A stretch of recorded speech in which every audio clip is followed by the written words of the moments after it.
안녕하세요. 이번에는 송풍기 풍량 제어에 대해서 공부를 한번 해보려고 합니다.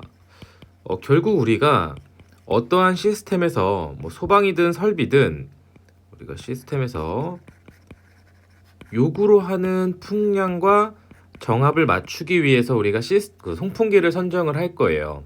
근데 이 우리가 송풍기 선정이라는 게 실제로 우리는 좀 이 도면대로 시공이 될지 안 될지도 정확히 알 수 없는 거고, 뭐 불가피하게 변동될 수 있는 상황도 있고, 미소한 변동으로 우리의 설계 목표를 달성하지 못하면 안 되기 때문에 우리는 기본적으로 약간의 여유율이라는 게 들어가게 됩니다.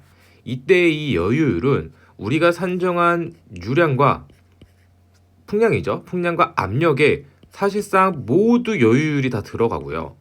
우리가 이렇게 나온 값인 총 풍량과 총 압력에서 여기서 또 사실상 여유율이 들어가게 됩니다. 근데 이건 저도 설계하던 입장으로서 어쩔 수가 없어요. 우리는 안 나오는 것보다 많이 나오는 게 사실상 뭐 에너지는 절약이 덜 되겠지만 어쩔 수 없다는 거죠. 왜냐면 우리가 이게 작게 선정되는 경우에 나중에 이걸 문제를 해결하려면 사실상 송풍기를 바꾸는 게 제일 쉬운 해결 방법이 됩니다. 우리가 시스템을 개선한다는 거는 저항 곡선을 내리겠다는 건데 이건 현실적으로 너무 어려운 문제이고 우리는 결국 좀 일반 설계값보다 더 크게 설계를 해놓고 얘를 이제 제어하는 방법을 쓰는 거죠. 그렇기 때문에 우리는 어쩔 수 없이 송풍기는 약간 풍량이든 정압이든 과대하게 선정이 되는 확률이 많고 특히 이 중에서 압력은 제대로 설계가 안 되는 경우가 많고요. 소방은요. 그리고 이제 풍량 같은 경우에 보통 과대하게 설계가 많이 되기 때문에 우리가 어느 정도의 밸런스를 갖게 되긴 하는데 우리는 결국 어떠한 제어 방법을 통해서 풍량을 제어하게 됩니다. 그런 송풍기의 제어 방법으로는 우리가 가장 대표적으로 5가지를 말을 하는데요. 사실 여기서 말하는 5가지보다 제일 많이 쓰는 한 가지가 원래 있고 소방에선 여기에 추가적인 시스템이 하나 더 들어가는 거죠. 그래서 실제로 우리가 기계 쪽에서 말을 할 때는 보통 6가지 정도 쓰면 될 것 같고 요즘엔 사실 하나 더 있어요. 생각해보니까 하나 더 생각났는데 베타라고 할까요? 시스템들도 점점 개발이 되고 있습니다. 그럼 하나씩 한번 살펴보겠습니다. 가장 기본이 되는 건 우리가 토출 댐퍼의 제어입니다. 토출 댐퍼의 제어. 만약에 이 영상을 보시기 전에 이 성능 곡선에 대한 기본이 안 되셨다면 제가 위에 링크를 걸어 드릴 테니까 펌프의 HQ 곡선을 보시면 사실상 얘는 거의 송풍기의 PQ 곡선과 같기 때문에 한번 좀 숙지하고 오시는 것이 좋을 것 같습니다. 그렇다면 우리가 결국 송풍기는 어떠한 PQ 곡선을 갖게 되는데 송풍기의 형태에 따라서 우리가 뭐 우하향이 될 수도 있고 이런 식으로 우상향과 하향이 모두 있는 송풍기가 될 수도 있을 것입니다. 근데 좀 강의를 용이하기 위해서 전부 우하향 곡선인 뭐 에어포일 팬이라고 생각을 해주시면 좀 될 것 같습니다. 그러면 조금씩 기본을 더 해보면 송풍기는 우리가 특별한 어떤 기체를 이송하지 않는 경우엔 거의 다 이제 실량정이라는 개념이 없기 때문에 풍량이 0일 때는 압력 손실이 0인 이런 식으로 우리가 죄송합니다. 시스템 저항 곡선의 형태를 띠게 됩니다. 그러면 우리가 이제 운전점이 원래 여기인데 우리가 일반적으로 더 작은 풍량을 갖고 싶어 하는 거죠. 그렇다면은 우리가 어떤 방법을 쓰냐? 실제로 우리가 송풍기가 있을 때 이 토출 측에 이러한 댐퍼를 설치하게 되는 거죠. 그래서 이 댐퍼의 날개, 블레이드를 앞으로 그리니까 좀 표현하기가 어렵네요. 원래 이런 식으로 블레이드가 돼 있던 게 공기가 이렇게 통과하던 거죠. 이 블레이드의 회전 각도를 조절함으로 인해서 손실을 크게 만들어서 풍량을 조절할 수 있습니다. 그래서 우리가 토출 측에 있는 시스템을 제어하게 될 경우에는 우리가 이 저항을 강하게 만드는 거기 때문에 우리가 밸브를 조이듯이 댐퍼를 조임으로 통해서 우리는 풍량을 원래 목적인 Q1보다 제어를 하려고 하는 Q2로 줄일 수 있는 거죠. 근데 여기서 보시면 아시겠지만 얘는 결국 압력은 숫자를 너무 처음 값보다 이 시스템 앞쪽에 압력은 더 강해지게 됩니다. 이 말은 뭐냐면 우리가 이 동력 영상 보셨던 분들은 아시겠지만 결국 우리가 동력이라고 하면 여기서는 결국 감마 QH라는 게 감마 H가 P니까 우리가 송풍기에서는 QP가 되는 거잖아요. 근데 결국 풍량이 줄어든 만큼 압력이 다시 증가했다는 건 우리가 Q1P1이나 Q2P2나 거의 비슷하다는 거죠. 물론 효율은 변동이 되지만 일단 효율을 약간 그냥 좀 접어두고, 그래서 우리가 또 이해하기 쉽게 여기서 동력 곡선을 그릴 수 있는데요. 우리가 원래 PQ 그리고 원래 효율 곡선도 있고 동력 곡선도 있고 성능 곡선은 생각보다 많은 것이 표현이 됩니다. 뭐 정압 곡선, 전압 곡선 이런 식으로. 이런 식으로 우리가 송풍기에 뭐 이 모양은 사실 효율 따라 다 달라요. 근데 이런 식으로 많이 표현이 되는데 얘가 만약에 L이라고 써보면 로드라고 써보면 얘는 거의 동력이 변화하지 않게 됩니다. 물론 아주 미미한 효과가 있을 수는 있겠지만 기본적으로 우리가 Q1, P1이랑 Q2, P2가 같기 때문에 아주 미소한 변동이 있다는 거죠. 근데 실질적으로 소방은 동력은 별로 의미가 없는 시스템인 거고, 우리가 설비 쪽에서 에너지 절약을 할 때 우리가 점수를 받지 못하는 이유가 이 댐퍼 시스템이요. 이런 미소한 차이 때문에 우리가 받지 못하게 되는 것입니다. 이게 제일 기본적인 거 가장 간단한 방법이긴 합니다. 그 다음에 간단한 방법은 우리가 흡입 댐퍼 제어가 있습니다. 흡입 댐퍼 제어. 댐퍼 제어. 말 그대로 얘는 방금 이전과 비슷한데 우리가 이런 식으로 덕트가 있을 때 얘는 이 흡입 측에다가 댐퍼를 설치해서 송풍기의 풍량을 제어하는 방법입니다. 얘도 우리가 PQ 곡선에서 한번 살펴보게 되면 PQ 아까와 약간 차이가 있습니다. 우리가 이 송풍기는 결국 1차 측과 2차 측의 압력의 차이로 이 송풍기의 압력 정압이 결정이 됐어요. 그런데 우리가 제가 파란색으로 그렸었네요. 이런 식으로 저항 곡선이 있을 때 얘는 결국 우리가 이 토출축 시스템 저항 곡선은 물론 변화하긴 하는데 거의 흡입 측에 설치를 하게 되면 이 송풍기가 미는 토출축의 저항은 거의 변화하지 않기 때문에 거의 일정한 처음 변화하지 않고 그 값을 그대로 갖게 됩니다. 그런데 우리가 이 흡입 측에 댐퍼를 설치하게 되면은 송풍기죠. 펌풍기가 아니고 우리가 송풍기의 성능 곡선 자체가 변화를 하게 돼요. 그럼 얘는 아까 우리가 토출축과의 차이를 살펴보게 되면은 얘는 지금 Q1에서 Q2로 변할 때 유량도 줄었고요. 그리고 압력도 줄게 됩니다. P1, P2죠. 그렇다면 아까 Q1, P1과 거의 유사했던 토출축 방식과 다르게 얘는 Q1, P1이 Q2, P2보다 커지는 걸 알 수 있을 거예요. 그렇죠? 근데 우리가 문제가 뭐냐면 이 흡입 측에 댐퍼를 설치하면 효율이 많이 변화가 되게 됩니다. 그래서 결국 이 값은 얘도 아주 미묘한 변동밖에 없게 되는 거예요. 그래서 우리가 실제로 얘도 동력 곡선을 그려보면 거의 별 차이가 없다는 거죠. 이 운전점 구간을 일자로 내려서 읽는 겁니다. 그래서 우리가 흡입 댐퍼 제어도 실질적으로 많이 적용을 하진 않고 있습니다. 토출축은 용이한데 또 우리가 다른 문제가 뭐냐면 이 현장에서 한 번이라도 시공되신 걸 보신 분들은 아시겠지만 우리가 일반적으로 원심식 송풍기가 이렇게 설치가 되면 얘는 이미 저런 저항 곡선이 아름답게 조절이 되려면 이 송풍기 옆구리에 직관으로 연결이 되고 덕트가 일직선으로 연결이 되고 우리가 이 부분에 일정 거리 이상을 띄운 다음에 댐퍼가 설치가 돼야 되는데 실제로 현장을 가보면 다 이렇게 수직으로 입상이 내려와서 송풍기에 직접 거의 연결이 되게 됩니다.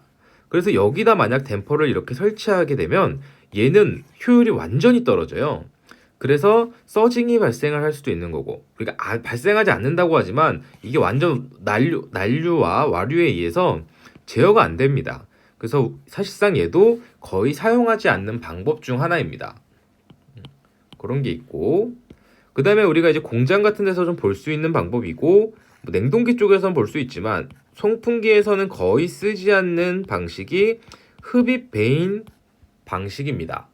우리가 흡입 배인 같은 경우에는 우리가 이 토출 댐퍼와 흡입 댐퍼는 그냥 머릿속으로 이렇게 생각을 하실 수 있는데 흡입 배인은 실제로 못 보신 분들이 많이 있을 거예요. 얘는 어떻게 생겼냐면 잠시만요. 제가 그림을 좀 못 그리는데 우리가 이 흡입 송풍기에 이 옆구리에 흡입구가 있잖아요. 이렇게 석션이 꽂혀야 되는데 여기에 우리가 설치하기에 따라 요 위에다 이렇게 아예 덮는 장치를 설치하는 경우도 있고 아니면 얘가 이렇게 우리 바람개비라 그래야 되나요? 뭐라 그래야 되죠? 소용돌이처럼 우리 이 날개가 회전하는 구조로 되어 있습니다. 보통 10장, 10장에서 한 12장 정도 된다고 하는데 장수가 좀 많은 것들도 있더라고요. 얘는 어떤 구조냐면 우리 옛날에 그 디지털 카메라 디카 나오기 전에 카메라 보시면 요 앞에 렌즈가 이렇게 오므라들었다가 제가 표현을 못 하겠는데 이렇게 오므라들었다가 초점 맞추기에 따라서 얘가 막 늘어났다가 하는 애들이 있었어요. 그런 식으로 우리가 이 제가 그림으로 이걸 표현을 못 하겠는데 얘가 이제 오므라들었다 열렸다 하는 애들도 있고 이 하나의 날개가 뭐 이렇게 생긴 것도 있고 이렇게 생긴 것도 있는 건데 여기 중심에 이렇게 축이 있어서 얘가 이렇게 회전하는 애도 있습니다. 그럼 우리가 열렸을 때 비스듬히 그림 좀 못 그려도 이해해 주시죠. 제 그림이 한계입니다. 이런 식으로 뭐 열려서 바람이 옆으로 이렇게 들어갈 수 있는 구조를 형성하게 되는 거죠. 근데 흡입 댐퍼보다는 얘가 효율이 더 좋습니다. 왜냐면 우리가 애초에 이런 식으로 설명을 드렸는데 우리가 송풍기의 원리를 살펴보면 다 떼고 임펠러만 그냥 이렇게 그려보겠습니다. 우리가 옆구리 석션이 돼서 어디론가 토출이 되는 거예요. 수직으로 토출이 되는 거죠. 직교로. 그럴 때 우리가 결국 이 송풍기는 이 임펠러는 회전을 하고 있는 상태인데 우리가 이 베인의 각도를 이거 어떻게 그려야 될까요? 잘 조절을 하면 우리가 애초에 이 흡입되는 바람을 이 송풍기가 회전하고 있는 그 방향으로 흡입되도록 각도를 조정할 수 있어요. 댐퍼는 우리가 이쪽에서 조정하는 거기 때문에 그게 안 되는데 베인은 바로 송풍기의 입구 쪽에서 조정을 하는 거기 때문에 우리가 이 바람의 방향을 벡터의 손실을 우리 속도 벡터 이렇게 그리죠. 최소화할 수 있도록 설정을 할 수 있다는 거죠. 딱 듣기만 하면 좋은 것 같은데 거꾸로 문제는 뭐냐? 얘를 잘못 설치하면 일부러 역으로 갈 수도 있잖아요, 방향이. 그래서 우리가 이거는 관리자들이 일반적으로 제어는 거의 불가능하고 이걸 전문적으로 설치하시는 분들이 할 수 있다는 거죠. 그래서 고장나면 임의로 조정하기가 매우 어렵다는 단점이 있습니다. 그래도 얘도 PQ 곡선을 한번 그려봐야겠죠? 기본적으로 얘도 우리가 흡입을 제어하기 때문에 얘도 이런 식으로 성능 곡선, 우리 PQ 곡선이 이동을 하게 됩니다. 근데 얘는 우리가 흡입 댐퍼와는 차이가 뭐냐면 이런 힘 손실에 의해서 우리가 조절을 함에 따라 그 동력이 변화가 돼요. 그래서 어떻게 변화가 되냐면 원래 이 운전점까지만 그리는 것이 맞습니다. 원래는 이거 좀 떨어져야 되는데 잠시만요. 저의 그림 실력이 쉽지 않습니다. 이게 자 이거 제가 아까 깜빡 설명을 안 드렸는데 여기가 묶였고 여기가 묶인 상태인 거고 얘도 여기가 묶였고 여기가 묶여 있는 겁니다. 여기가 묶여 있는 것도 잘 보셔야 돼요. 그래서 얘는 아까 흡입 댐퍼보다는 훨씬 동력이 줄어들게 됩니다. 얘는 이제 각도를 조정함에 따라서 우리가 동력도 제어가 가능하다는 거죠. 얘가 저항 곡선. 소방하시는 분들은 우리가 이걸 답안을 작성할 때 이 동력 곡선은 설명하실 필요가 없고 우리가 이 기계 쪽은 하시는 분들은 우리가 이 동력까지 같이 좀 공부를 해주시는 게 에너지 절약 내용에 대해서 더 좋은 답안을 쓸 수 있겠죠. 자, 여기 세 개까지는 모든 송풍기에 적용이 가능한 거였어요. 물론 충류식에는 이 베인을 거의 적용하진 않지만 굳이 따지면 얘는 원심식용이고 얘네는 원심식과 충류식, 사류식은 제가 써본 적이 없어서 모두 가능한 송풍 방법입니다. 그런데 우리가 이제 4번에 어떤 게 있냐면 가변 피치라는 게 있습니다. 제가 이거를 처음 공부할 때 이해를 잘못했었어요. 설명을 제대로 몰랐는데 얘는 충류식 팬에만 설치가 가능한 내용입니다. 사용이 가능하다는 거죠. 우리가 충류식이라고 생각하면 쉽게 생각하면 그 선풍기예요. 즉 우리가 위에 제가 계속 그려놓았던 원심식 팬처럼 옆구리에서 흡입하고 위나 뭐 앞이나 뭐 밑이나 이렇게 직교로 꺾이는 방향이 아닌 흡입구와 토출축이, 흡입구가 일로 들어오면 토출도 그대로 나가는 이런 송풍기들을 우리가 충류식이라고 합니다. 이 가변 피치라고 하면 우리가 모든 충류식에서 가능한 건 아니고, 우리가 액추에이터를 설치해서 그림이 이렇게 안 그려지죠? 이런 그 쉽게 생각하면 선풍기 머리통에다가 여기에 날개를 이렇게 꽂습니다. 날개를 이렇게 꽂게 되는 건데, 이렇게 이런 식으로 꽂아도 되고요. 우리가 이 날개가 확대해서 그려보면 이건 당연히 형태도 다 제품마다 달라지게 됩니다. 이 날개 각도를 회전시키는 거예요. 원심식은 애초에 우리가 원심력으로 돌리는 거기 때문에 이 각도가 별 의미가 없습니다. 물론 의미는 크지만 제어할 수가 있는 구조가 아니에요. 근데 예를 선풍기 생각해 보시면, 선풍기가 우리가 날개가 그리기가 어렵네요. 제가 생각이 잘 안 나는데 대충 그냥 이렇게 그려 보겠습니다. 얘가 이렇게 회전을 하는데, 우리가 선풍기 앞에 있으면 바람이 앞으로 오고 뒤에는 바람을 빨아들이고 있죠. 즉 이 각도를 조절함에 따라서 이런 식으로요, 이 송풍기가 밀어낼 수 있는 풍량과 압력이 완전히 변동된다는 거죠. 물론 압력은 매우 적지만 우리가 실제로 날개 각도에 따라서 이 송풍기가 할 수 있는 일의 능력이 굉장히 변동되게 됩니다. 근데 얘는 이제 유압식이든 공기식이든 액추에이터가 설치가 되어야 각도를 조절할 수 있겠죠. 그렇다면 얘는 우리가 똑같이 PQ 곡선에서 봤을 때 얘는 좀 이제 성능이 좋은데 우리가 충류식에서밖에 못 쓴다는 단점이 있습니다. 얘는 이 시스템의 저항 곡선은 그대로 고정이 되고요. 얘도 이제 성능 곡선도 조절이 되고, 충류식이니까 사실 이런 우하향식 곡선은 없고요. 뭐 제가 모르는 어떤 그 제품이 있을지 모르겠습니다. 우리가 이런 식으로 약간 서징 영역을 갖는 이렇게 그 지렁이 같은 이런 곡선을 갖게 되는데, 얘는 아까 다른 송풍기들과 다르게 동력도 이렇게 변동이 됩니다. 그래서 우리가 각 운전점에 따라서 동력도 많이 제어가 되는 거죠. 근데 여기서 아셔야 될 게 뭐냐면, 우리가 예를 들어 기준 성능 곡선이 이 지점이라고 보면 우리가 각도에 따라서 얘가 최고 효율이 나는 설계 지점이지만 더 많은 풍량을 나오게 할 수도, 더 적은 풍량을 나오게 할 수도 있습니다. 우리 각도에 따라서 힘에 좀 붙이고 모터가 힘들겠지만, 과전류가 흐르겠지만 각도 조절에 따라서 일시적으로 많은 풍량이 나오도록 조절할 수도 있습니다.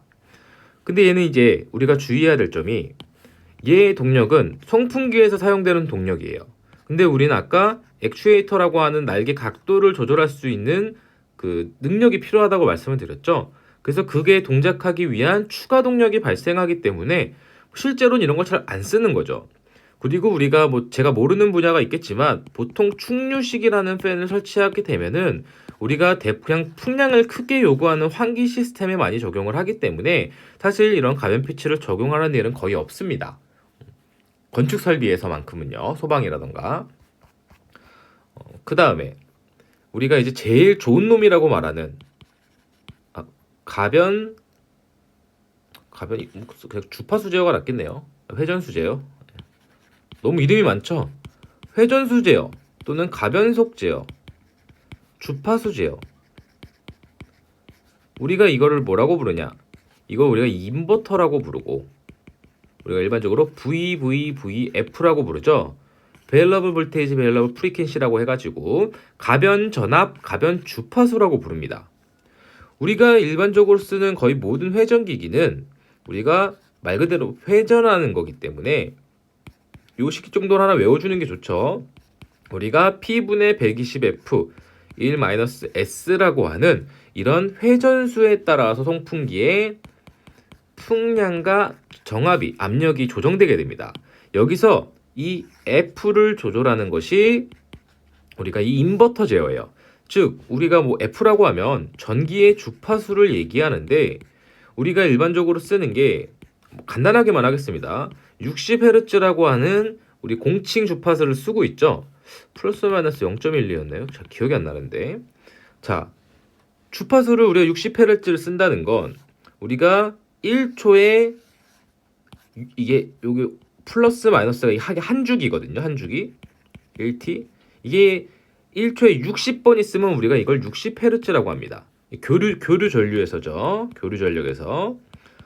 그렇다면 우리가 결국 이 힘을 우리가 주파수를 조절을 하게 되면 우리가 이 AC를 교류를 직류로 바꿨다가 다시 교류로 바꾸면서 얘를 느리게 바꾸는 거예요. 그럼 송풍기의 회전수도 우리가 이 주파수를 내림에 따라서 회전수도 느려지게 됩니다. 그러면 우리가 회전수가 내려간다는 건 그에 비례해서 압력과 풍량도 줄어든다는 거죠. 근데 우리가 왜 가변 주파수라고 해서 주파수를 제어하는데 왜 전압도 제어하는가라고 하면 사실 이걸 좀 깊게 공부하려면 이제 전기 쪽을 좀 가야 되는데 아주 간단하게 하면 우리가 주파수만 조절을 하게 되면 플리커라는 게 생깁니다. 그거 말고도 여러 개가 문제가 있지만 그래서 얘가 동작이 잘 안 돼요. 플리커 우리 소방에서는 깜빡깜빡하는 그 화재 플럼에서 공부하셨을 거고 뭐 일반적으로 설비 쪽에서는 형광등이 깜빡깜빡하는 거라고 생각을 해주셔도 됩니다. 우리가 이제 V10이라고 이렇게 얘기를 하는 플리커가 있는데 그래서 얘는 시스템이 어떻게 설치되냐면 맨날 얘 약어가 기억이 안 나는데 아마 디프런트 프레셔 DPT라고 하는 T가 뭔지 잘 기억이 자꾸 안 나네요. 우리가 DPT라고 하는 압력 센싱을 설치를 하게 됩니다. 압력 센서. 일반적으로 우리가 5개 층마다 설치가 되는데 이건 너무 소방 쪽이네요. 소방 쪽 얘기인 거고 우리가 설비 쪽에서도 설치를 하게 되는 거죠. 설비 쪽은 일반적으로 덕트 내부의 압력을 받아가지고 우리가 인버터 제어를 하게 되는 거고 소방 쪽은 우리가 부속실에서 각 부속실을 5개 층마다 센싱을 해가지고 그 압력에 따라서 우리가 송풍기를 제어하죠. 설비는 덕트의 총 길이에서 제일 먼 구간에서 3분의 2 지점에다가 우리가 압력 센싱을 함으로 인해서 우리가 일반적으로 VAV라고 하는 변풍량 방식의 제어를 하게 되는 것입니다.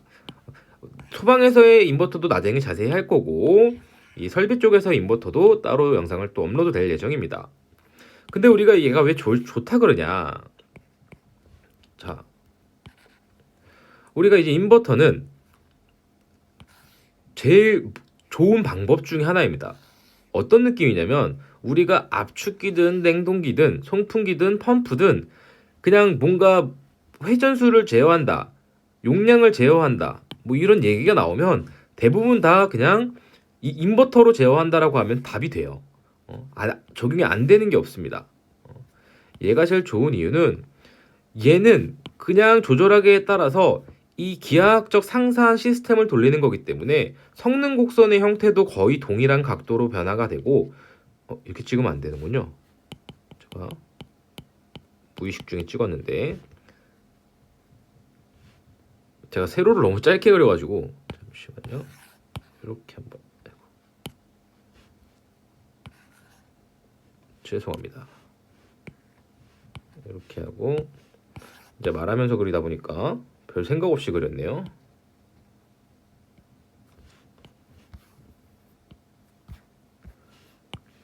어차피 그냥 이렇게 있어도 다 이해하시죠? PQ 우리가 이 운전점에 따라서 얘는 좀 더 가파르게 세워줘야 우리가 비교해서 보이기 쉽겠죠. 이거 생각보다 잘 안 그려지니까 답안에 나중에 쓰시려고 하신다면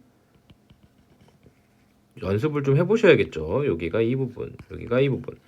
얘가 이제 우리가 풍량이 변화함에 따라서 동력도 가장 많이 변화하는 시스템입니다. 단 말 그대로 초기 시스템이 필요로 하게 될 거고요.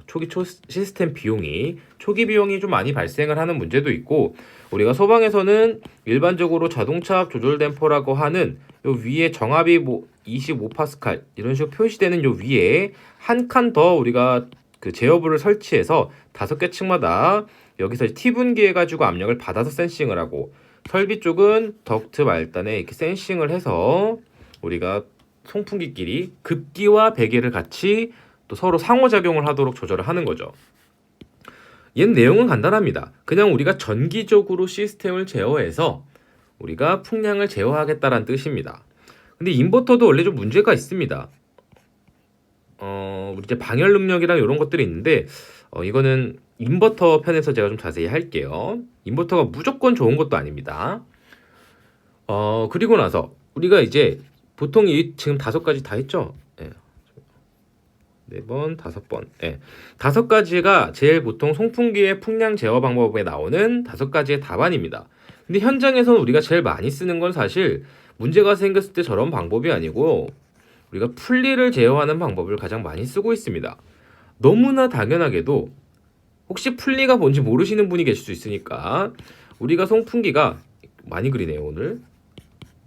이렇게 있으면 이 송풍기가 자동으로 도는 게 아니잖아요. 우리가 뭐 직결식이 있고 V벨트식이 있지만 예를 들어 여기 기아가 이렇게 있다면 반대편에서 공기가 들어오고 얘가 이렇게 우리가 V벨트로 연결을 해서 여기에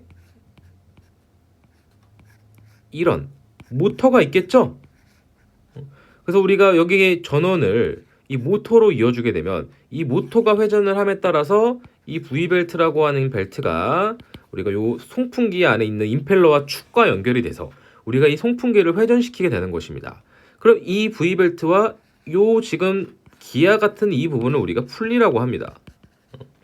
풀리가 어떤 정면으로 살펴보게 되면 우리가 쉽게 생각하면 송풍기는 이렇게 뭐 큰 풀리가 있다고 할 수도 있는 거고 자전거죠, 자전거. 우리가 이런 식으로 모터가 연결된 풀리가 있을 겁니다. 좀 극단적으로 크게 그리긴 했는데 원래 그리고 이렇게 직선되면 안 되고 약간 이렇게 이격이 있어야 됩니다. 자, 얘가 이제 송풍기 쪽이고 얘가 모터 쪽입니다. 그러면 우리가 모터는 일반적으로 1800rpm으로 많이 돌아요. 물론 슬립을 무시했을 때요. 이 송풍기가 1분에 이 1800rpm의 속도로 돈다면 1800바퀴를 돈다면 바로 박살나겠죠. 그래서 우리가 얘가 예를 들어 10바퀴 돌아야 이 송풍기가 한 바퀴가 도는 이런 비율로 할 수 있을 겁니다. 우리가 이 원의 둘레가 예를 들어서 뭐 그냥 숫자 100이라고 하고 여기가 둘레가 10이라고 하면요. 얘 작은 쪽이 10바퀴 돌아야 얘가 한 바퀴를 돌 수 있을 거예요. 이거 이해되시죠? 우리가 이렇게 설계를 해놓은 상태인데 이 송풍기 쪽 송풍기가 풍량이 조금 또는 압력이 조금 부족하다고 봐보겠습니다. 그럼 어차피 이 모터의 회전수는 정해져 있기 때문에 우리가 이때 10짜리라는 송풍기가 풀리가 아니고 얘를 12로 만약 바꾸게 되면요. 얘는 지금 120이 돼버렸으니까 10바퀴를 돌면요. 얘가 10바퀴 돌 때 얘가 원래 한 바퀴가 돌았는데 1.2바퀴가 돌게 되는 거죠. 그러면 얘가 같은 시간 내에 1.2바퀴가 돈다는 건 원래 한 바퀴 돌 때보다 20% 정도의 성능이 에너지가 더 가해진 거기 때문에 더 높은 풍량과 더 높은 정압을 발휘할 수 있을 것입니다. 그런데 이게 무작정 이걸 늘린다고 되는 게 아니고 우리가 결국 이 모터라고 하면 결국 토크라는 게 있기 때문에 이 성능을 늘릴 수 있는 능력치의 한계가 있어요. 이 한계가 없다면 우리는 모터는 모두 일괄적으로 설계를 할 그 제품을 만들지 모터의 규격이 전격 용량이 따로 있을 필요가 없잖아요. 그래서 우리는 일반적으로 한 10에서 15% 정도의 성능 개선만 가능하다라고 하고 현장에서 우리가 풍량이 안 나올 경우에는 다 풀리부터 일단 바꾸고 봅니다. 물론 이제 그 경험치로 이건 택도 없다 잘못됐다 하시면 풀리가 아니고 이거는 이제 설계 변경을 신청한다던가 다른 절차로 가게 되겠죠. 실제로 가장 많이 쓰이는 방법 중 하나는 이 풀리 제어가 됩니다. 그리고 이제 소방에서는 소방용인데 우리가 이제 복합 댐퍼가 있습니다. 복합 댐퍼도 결국 우리가 부속실 제한 설비에서 풍량을 제어하는 방법이기 때문에 얘는 이제 궁금하시다면 제가 위에 링크해 드릴 테니까 이 댐퍼 편에 들어가 있는 복합 댐퍼의 설명을 한번 들어보시면 될 것 같습니다. 그리고 또 생각이 나서 그리고 8번도 있겠네요. 우리가 지금 특정 회사에서만 나오는지 그 뒤로 다른 회사가 나왔는지 모르겠는데 이 바이패스 시스템이 있습니다. 사실 저는 이게 좀 신뢰도가 떨어진다고 생각을 하고 있어요. 제가 테스트하는 걸 직접 못 봤기 때문에 몰라서 그렇게 드리는 말씀일 수도 있습니다. 이게 좋은지 안 좋은지 제가 판단할 만큼의 데이터를 보진 못했는데, 우리가 송풍기가 쉽게 생각하면요, 바람이 이렇게 간다고 봐보겠습니다. 그리고 옆에서 이렇게 온다고 해볼게요. 그럼 우리가 100이 바람이 들어오면 100만큼의 바람이 나갈 겁니다. 이건 뭐 너무 당연한 거죠. 여기 100이 나가는데 여기 110이 나가면 창조 경제잖아요. 그럼 이런 거 발견하면 뭐 우리 뭐 평생 놀고 먹을 수 있는 거고. 그럼 여기다가 댐퍼를 설치하는데 중간에 경로를 하나 따서 여기도 댐퍼를 이렇게 설치하는 겁니다. 그리고 이렇게 연결을 하는 거죠. 이 시스템이 뭐냐면 말 그대로 우리가 이 토출축의 양을 바이패스 시켜서 풍량을 조절하겠다는 건데, 예를 들어 얘가 30% 정도 회전을 시키고 싶다면 이 댐퍼를 30%를 개방하고 얘는 70%만 개방을 했다면 100이 가던 것 중에 70은 일로 가고 30은 돌아온다는 거죠. 근데 이거의 문제점은 뭐냐면 사실상 우리가 이것도 결국 직령적 연결이 돼요. 제가 이걸 직접 그 압력계를 찍어보지 않아가지고 명확한 데이터는 제가 모르겠는데, 그리고 이게 우리가 이렇게 밀게 되면 여기 압축 부분 걸리는 부분이 있고 이 흡입이 잘 될지 이 분배가 잘 될지 이런 문제가 있기는 합니다. 근데 이걸 어떻게 해결하시는지에 대한 제가 1대1로 이렇게 설명을 못 들어봐서 답변은 드긴 어려운데, 이런 시스템도 구성할 수 있습니다. 이거와 비슷한 게 우리가 결국 설비에서 우리가 배기해 놔서 일부는 꽂히고 일부는 OA로 들어오고 일부는 RA로 들어와서 우리가 여기서 혼합해서 이 서플라이 송풍기로 흡입해서 배출을 하는데, 그때 이 비율을 우리가 에어타이트 댐퍼로 각각 비례 제어를 해서 사용을 하고 있기 때문에 얘도 충분히 시스템적으로는 가능할 것 같습니다. 정확도는 좀 별개의 문제겠죠. 그렇고 이제 그게 있네요. 결국 우리가 이 성능들을 이제 비교를 해볼 필요가 있어요. 또 제가 뭐 아무거나 가져오면 안 되니까 우리가 결국 송풍기의 뭐 동력을 입력이라고 볼 수 있습니다. 우리가 원하는 이 Q 곱하기 P가 이제 입력이 되는 건데, 뭐 출력인데 정확히 말하면 우리가 전기적으로 투자하는 건 이제 입력이 되는 거죠. 그럼 우리가 이쪽을 송풍기 입력이라고 두고 우리가 실제로 투자한 전기 에너지라고 생각을 하시면 됩니다. 그리고 이쪽이 송풍기 풍량 변화율입니다. 퍼센트죠. 그럼 여기가 100%인 거고 여기 입력이 100인 거고 각각 여기가 0과 0이 되겠죠. 그러면 먼저 살펴보면 우리가 토출 댐퍼 같은 경우에는 좀 더 내려야겠네. 한 60% 정도가 최대의 에너지 저감 수치입니다. 이 60%에서 일반적으로 뭐 댐퍼 모양마다 다르겠지만 토출 댐퍼의 효율을 볼 수 있습니다. 무슨 말이냐면 우리가 풍량을 아무리 줄여도 동력이 60%보다는 안 떨어진다는 거예요. 그 다음에 우리가 그 흡입 댐퍼입니다. 흡입 댐퍼 방식은 약 50%까지 에너지를 저감할 수 있는 방법이라고 말을 해요. 당연히 우리가 입력 100% 냈을 때 송풍기 풍량 100% 나와야 되는 건 당연한 거죠. 그 다음에 이제 가변 배임 방식이 나오는데, 이 댐퍼 방식들은 직선을 떴지만 실제 배임 같은 경우에는 얘가 색깔을 좀 바꿔볼까요? 이런 식으로 곡선의 형태로 풍량이 변화하게 됩니다.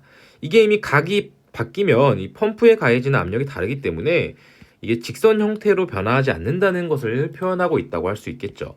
이게 가변 배임 방식이고, 그 다음에 우리가 충류식에서 쓰는 가변 피치 방식이 있는데, 이 피치 방식은 생각보다 많은 에너지 동력의 절감이 되게 됩니다. 이게 대충 이제 20% 되고 우리가 말하는 가변 피치 방식이 되는 거죠. 그 다음에 아까 제가 잘 모를 때 인버터가 최고라고 말씀을 드렸습니다. 인버터는 더더욱 많은 에너지 절감 효과를 갖고 최대 10%의 에너지만으로도 우리가 송풍기를 운전할 수 있다고 하는 VVVF라고 하는 시스템이 되는 거죠. 생각보다 오늘 영상이 되게 긴 것 같네요. 원래 되게 자세히 하려다가 너무 길 것 같아서 했는데 그래도 좀 충분히 자세히 해드리지 않았을까 싶습니다. 오늘도 감사합니다.